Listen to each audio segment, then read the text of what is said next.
विषय सामान्य ज्ञान। सामान्य ज्ञान।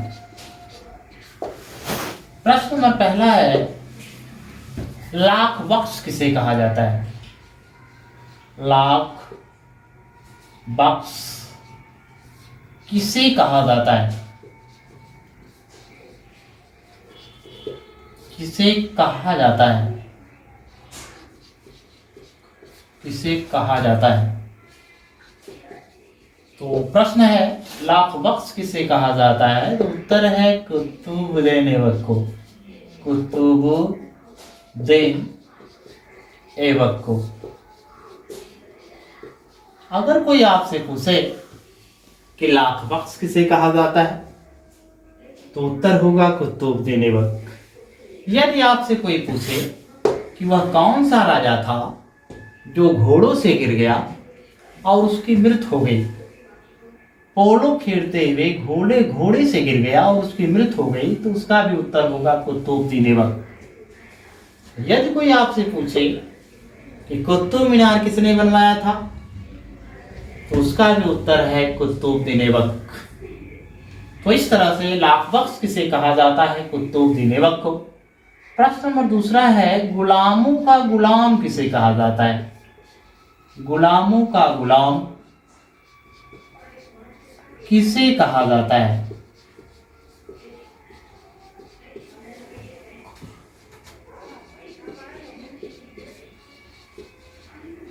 तो गुलामों का गुलाम जो है, इल्तुतमिश को कहा जाता है। इल्तुतमिश। उत्तर है इल्तुतमिश को। प्रश्न नंबर तीसरा है, कुतुब मीनार को किसने पूर्ण कराया था? कुतुब मीनार को किसने पूर्ण कराया था? किसने पूर्ण कराया था?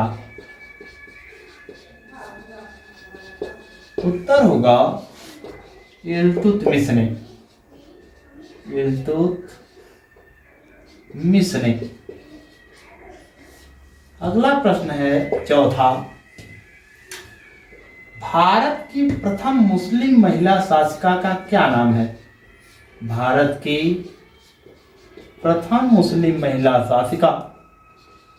प्रथम मुस्लिम महिला शासिका।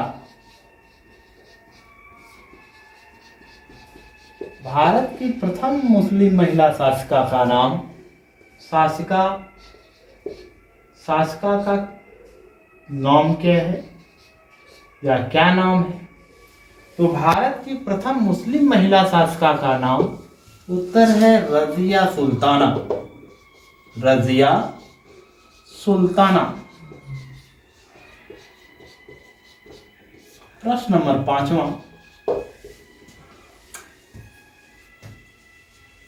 बाबरनामा किसने लिखा था? बाबरनामा किसने लिखा था?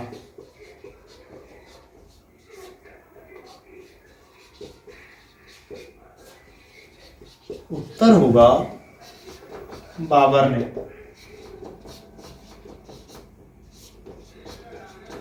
प्रश्न नंबर अगला,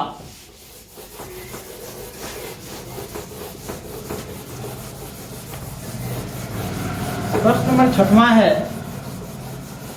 कि शाहनामा किसने लिखा था? प्रश्न नंबर 6, शाहनामा किसने लिखा था? किसने लिखा था? उत्तर होगा फिरदौसी ने।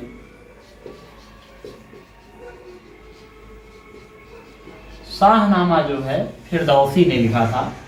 प्रश्न नंबर 7वां है, हुमायूं नामा किसने लिखा था? हुमायूं नामा किसने लिखा था?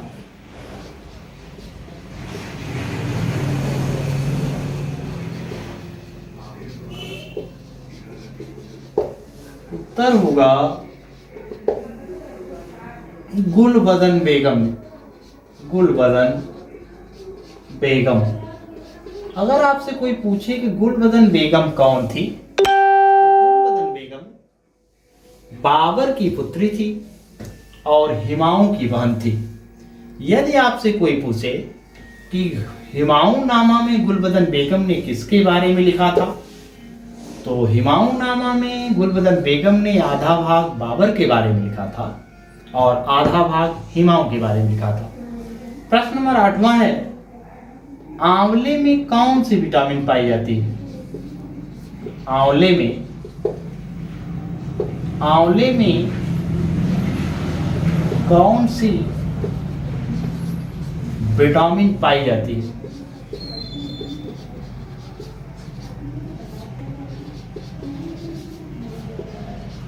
तो देखिए, आंवले में जो है विटामिन सी पाई जाती है। जितने भी खट्टे फल होते हैं उसमें विटामिन सी पाई जाती है, तो उत्तर होगा विटामिन सी।